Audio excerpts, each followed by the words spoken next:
नमस्कार दोस्तों, यामिनी ज्योतिष में आपका स्वागत है।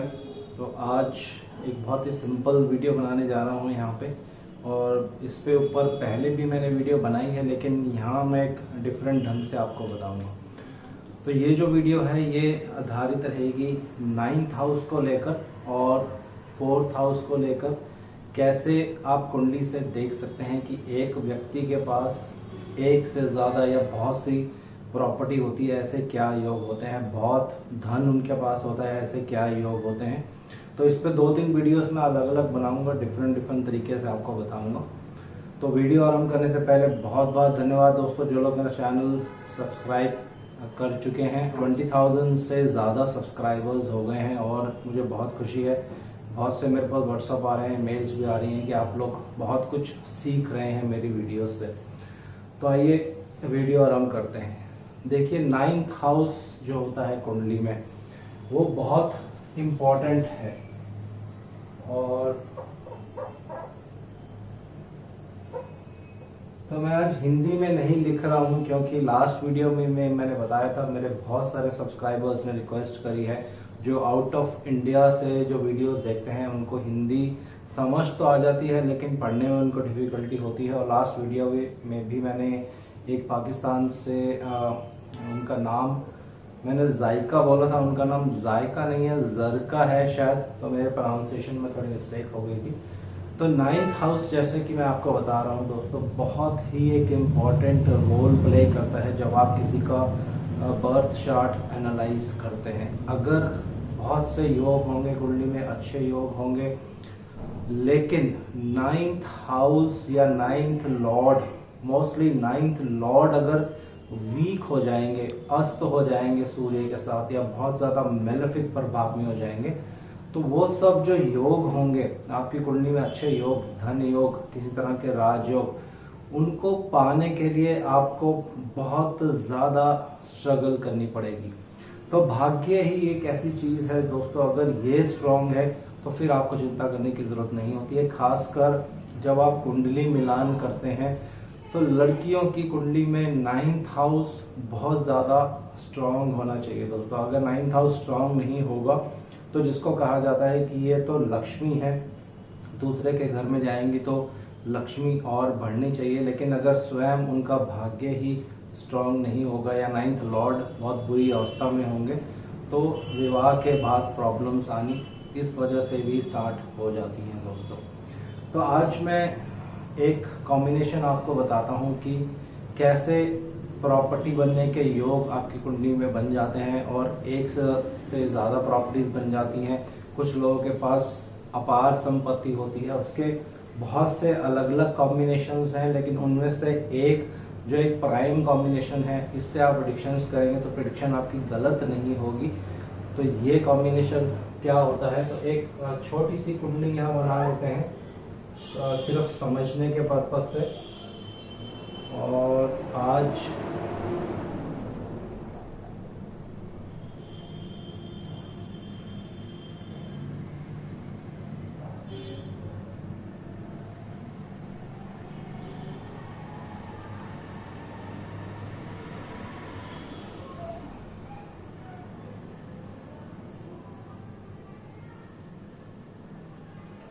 तो देखिए 9th हाउस, यहाँ पे 3 कंडीशंस जो है आपको पहले याद कर लेनी है। 9th हाउस और 4th लॉर्ड, यानी 9th लॉर्ड और 4th लॉर्ड की आपस में कोई कनेक्शन होना चाहिए। या तो वो दोनों एक दूसरे पे दृष्टि डाल रहे हों पहली, या एक दूसरे के हाउसेस में एक्सचेंज कर गए हों, ये दूसरा, या दोनों एक साथ ही कुंडली में किसी अच्छे भाव में बैठें, ये एक बहुत कॉम्बिनेशन होता है। और 9th लॉर्ड अगर एक अच्छी अवस्था में पावरफुल होकर 4th हाउस को देख लेते हैं तो ये भी एक बहुत सुंदर योग होता है दोस्तों। अपार संपत्ति आपको मिल सकती है और अच्छे गोचर में, अच्छी दशा में घर बनने के योग भी इसमें बन जाते हैं। और आपको देखना है मंगल देव, क्योंकि प्रॉपर्टी के कारक मंगल देव होते हैं। अगर मंगल देव का संबंध 4th हाउस से आपके बन रहा है, लेकिन ये आपको याद रखना है कि ये 7th एस्पेक्ट से बनेगा तो बहुत ज़्यादा अच्छा रिजल्ट देता है, लेकिन 4th 8th से बनेगा तो इतना ज़्यादा अच्छा रिजल्ट नहीं देगा, लेकिन रिजल्ट अवश्य देता है। तो ये 4 चीज़ें जो मैंने आपको बताई हैं, ये आपको ध्यान रखनी है जब आप प्रॉपर्टी के बारे में डिस्कशन करते हैं। इसके लिए जो वर्ग चार्ट होता है वो होता है D4। जी हाँ, इस पे ऑलरेडी मेरी पहले वीडियो है, आप जाके देख सकते हैं यूट्यूब पे। बहुत डिटेल में मैंने एक्सप्लेन किया है कि प्रॉपर्टी बनने के योग कब होते हैं।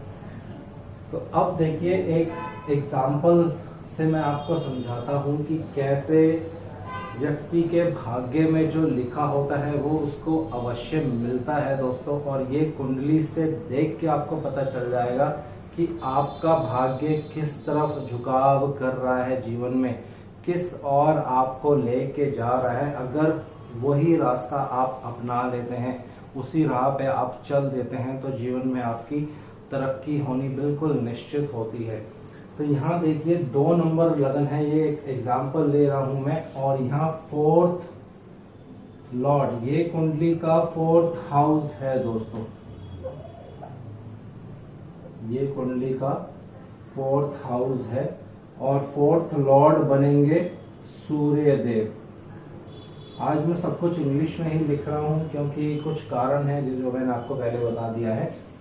तो सूर्य देव 4th लॉर्ड बनेंगे और यहाँ पे जो राशि आएगी वो आएगी 10 नंबर। तो इस कुंडली में भाग्य के जो स्वामी बनेंगे वो शनिदेव बनेंगे, सैटर्न, जिसको आप कह सकते हैं शनिदेव, लॉर्ड सैटर्न। ये लक के स्वामी यहाँ बनने वाले हैं, बहुत इंपॉर्टेंट रोल प्ले करते हैं 2 नंबर लगन वालों के लिए, जिनकी कुंडली में शनिदेव बहुत अच्छी पोजीशन पे होंगे तो उनको बहुत ज्यादा बेनिफिट मिलता है।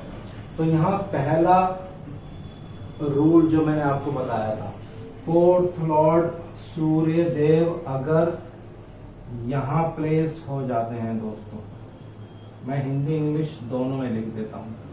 अगर स्वयं 4th लॉर्ड ही 9th हाउस पे आके प्लेस्ड हो जाएंगे तो इसका मतलब क्या है कि भगवान ने आपके जीवन में प्रॉपर्टी का सुख, बहुत सी प्रॉपर्टी का सुख लिखा है, क्योंकि 4th लॉर्ड का कॉम्बिनेशन 9th हाउस से यहाँ हो गया है।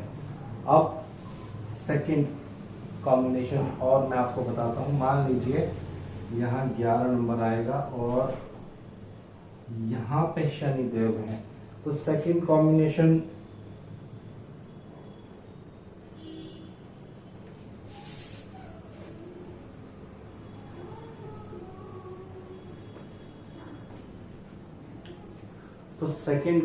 जो मैंने आपको बताया था कि स्वयं भाग्येश यानी हाउस ऑफ लक के जो लॉर्ड है हमारे शनिदेव, अगर 4th हाउस पर दृष्टि डाल देते हैं। यहाँ देखिए शनिदेव बहुत अच्छी अवस्था में है, मूल त्रिकोण राशि में है और डिग्री वाइज भी अगर ये बहुत अच्छे होंगे और इन पे कोई पाप प्रभाव नहीं होगा, तो भाग्य के स्वामी स्वयं 4th हाउस को देख रहे हैं। जैसे ही इस प्लैनेट की यानी शनिदेव की दशा आरंभ होगी, आपके भाग्य में जो प्रॉपर्टी का सुख है वो लिखा हुआ है। और जब शनिदेव इस अवस्था में रहकर 4th हाउस पर दृष्टि डालते हैं दोस्तों, तो एक से ज्यादा बहुत प्रॉपर्टी बनने के योग जो है यहाँ पे जाग जाते हैं।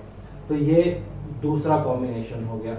अब एक तीसरा कॉम्बिनेशन, अगर मान लीजिए यहाँ मंगल देव भी आ जाएं, जिसको इंग्लिश में मार्स कहेंगे, और इनको मैं यहाँ लिख देता हूं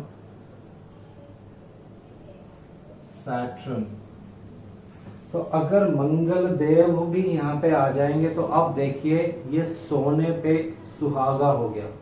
पहले तो प्रॉपर्टी के कारक स्वयं मंगल देव 10th हाउस में दिग्बली होके आ गए और भाग्येश जो कि 9th लॉर्ड पे हाउस ऑफ लक है उनसे युति कर ली और दोनों मिलके दृष्टि कहाँ डाल रहे हैं 4th हाउस पर।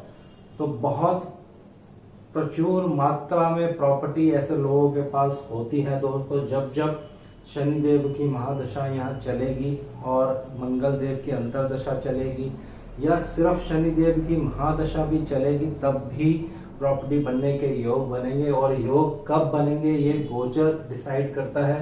गोचर में बृहस्पति देव यहाँ आ जाए या बृहस्पति देव यहाँ आ जाए या बृहस्पति देव 4th हाउस पर कहीं से भी दृष्टि डालेंगे गोचर में, और अगर आपकी दशा शनि देव की चल रही होगी तो उस पीरियड में अच्छी प्रॉपर्टी बनने के योग बन जाते हैं दोस्तों।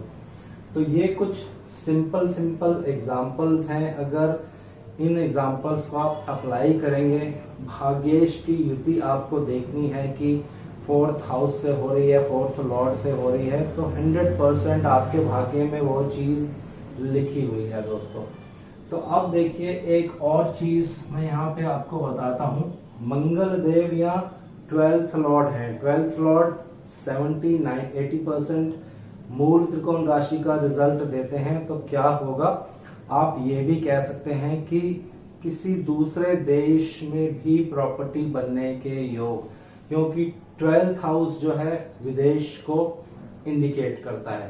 तो इस तरह से कुंडली की जो डिकोडिंग है वो की जाती है दोस्तों। क्योंकि आज मेरे 20,000 सब्सक्राइबर्स जो हैं वो पूरे हुए हैं, तो मैंने सोचा एक स्पेशल वीडियो आपके लिए मैं बनाता हूँ। बहुत से मेरे को रिक्वेस्ट भी आए थे, और मुंबई से मेरे एक बहुत अच्छे सब्सक्राइबर हैं, सचिन उनका नाम है। बहुत मेरे से चैटिंग भी करते हैं, व्हाट्सएप भी करते हैं, और बहुत सी डिस्कशन भी करते हैं। ज्योतिष सीख रहे हैं वो, तो वो मुझसे अक्सर पूछते हैं कि सर कुंडली की डिकोडिंग करना आप कब बताएंगे। तो ये लेटर पार्ट्स में जब, क्योंकि ये एक हाई लेवल हाई टेक्निक है, जो लोग बेसिक सीख रहे हैं वो इस लेवल पे अभी पहुंचेंगे नहीं कि उनको इस तरह की चीजें जो है वो समझ आएंगी। तो इसको मैं अभी लेटर स्टेजेस में आने वाले समय में आपको बताऊंगा कि कुंडली को डिकोड कैसे करना है, क्या कॉम्बिनेशंस होते हैं कुंडली में, और कैसे आपको सामने वाले को प्रिडिक्ट करना है कि ये चीज इस तरह से चीजें देखनी है। तो आने वाले समय में और डिकोड करूंगा दोस्तों। अब ये एक कॉम्बिनेशन मैंने आपको बता दिया, तो प्लीज मेरी रिक्वेस्ट है सब लोगों से, जो लोग इस वीडियो को देखेंगे, कहीं ऐसा नहीं कि आप अपने अपने चार्ट्स देखें और उसमें देखें कि मेरे 4th लॉर्ड 4th हाउस और 9th हाउस का तो कोई कॉम्बिनेशन ही नहीं बन रहा है। तो इसका मतलब क्या है, मेरे जीवन में मकान बनेगा नहीं। तो प्लीज मेरी हाथ जोड़कर रिक्वेस्ट है, ये सिर्फ एक टेक्निक है, और बहुत सी टेक्निक्स होती हैं प्रॉपर्टी देखने के लिए। उसमें एक एग्जांपल और बताता हूं मैं आपको। मान लीजिए किसी के 4th हाउस में अपनी ही राशि में शुक्र देव और बुध देव बैठ जाएं। 7 नंबर राशि एग्जांपल लेते हैं, वहां पे शुक्र देव हो और बुध देव हो, तो इस केस में भी व्यक्ति के पास बहुत ज्यादा प्रॉपर्टी होती है दोस्तों, जीवन की सारी सुख सुविधाएं। तो इस तरह से आपको सिंपल ढंग से कुंडली की जो डिकोडिंग है वो करनी होती है। 9th हाउस बहुत इंपॉर्टेंट कुंडली में रोल प्ले करता है।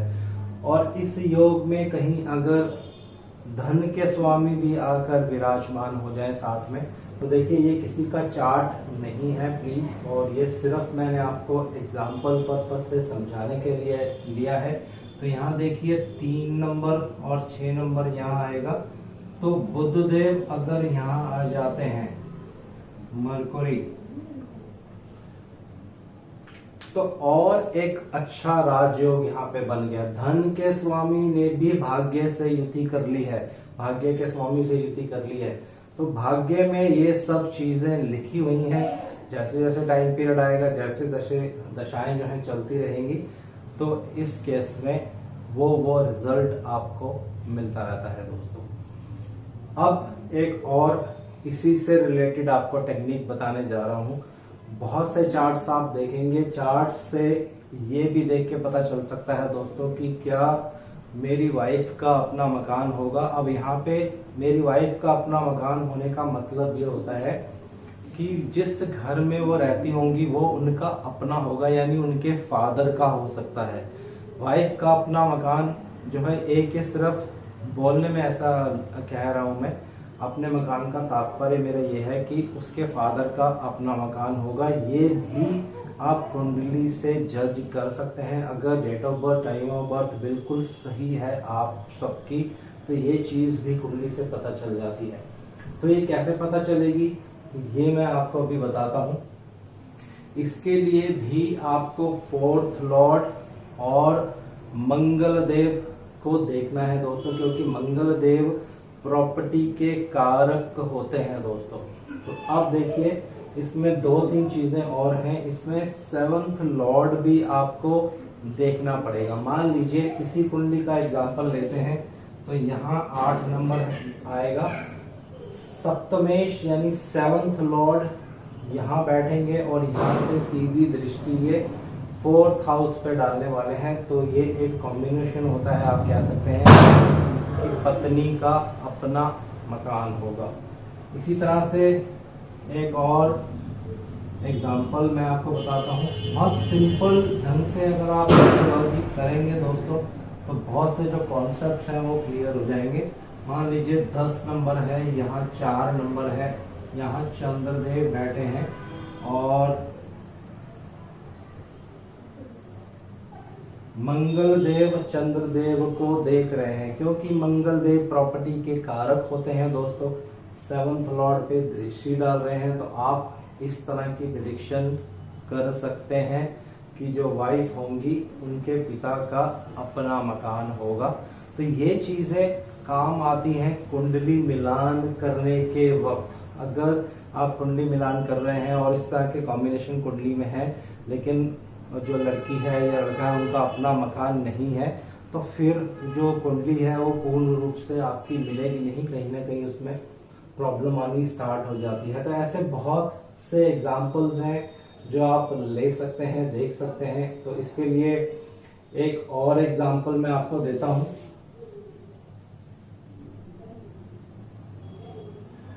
मान लीजिए सिंह लग्न की कुंडली है और सिंह लग्न के लिए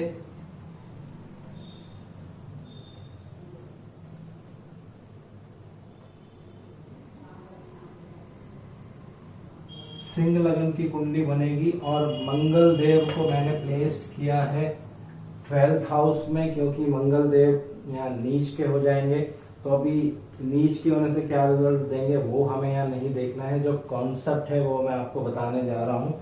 तो देखिए मंगल देव की 8वीं दृष्टि 7th लॉर्ड पर पड़ रही है। इसका मतलब क्या है, कारक जो प्रॉपर्टी के कारक हैं वो जब सप्तमेश को देख लेते हैं कुंडली में, तो व्यक्ति का जो स्पाउस होता है, व्यक्ति की जो वाइफ होती है, व्यक्ति का जो हस्बैंड होता है, उनका अपना मकान होता है दोस्तों। तो ऐसी और बहुत सी टेक्निक्स हैं मकान बनने के योग, और बहुत से तरह से देखे जाते हैं। अगर 10th हाउस में शुक्र देव हों और वो 4th हाउस को देख रहे हों, तो भी मकान बनने के अच्छे योग बन जाते हैं। तो मेरा रिक्वेस्ट फिर से सब लोगों से है कि ये सिर्फ एक टेक्निक है, 1 या 2 टेक्निक्स हैं, ऐसी और बहुत टेक्निक्स हैं जो आने वाले समय में आपको मैं एक्सप्लेन करूंगा डिटेल्स में, और बताऊंगा कि मकान बनने के और क्या योग होते हैं। D4 भी इसमें लिया जाता है, जिसको बहुत गहनता से देखना पड़ता है, अध्ययन करना पड़ता है। लेकिन ये बेसिक है, अगर आप इससे प्रेडिक्शन करेंगे तो आपकी जो प्रेडिक्शन है वो गलत नहीं होगी दोस्तों। तो आज के लिए इतना ही। शनिदेव से मैं आग्रह करता हूँ सबके घर में सुख और शांति बनाए रखें। जय शनिदेव।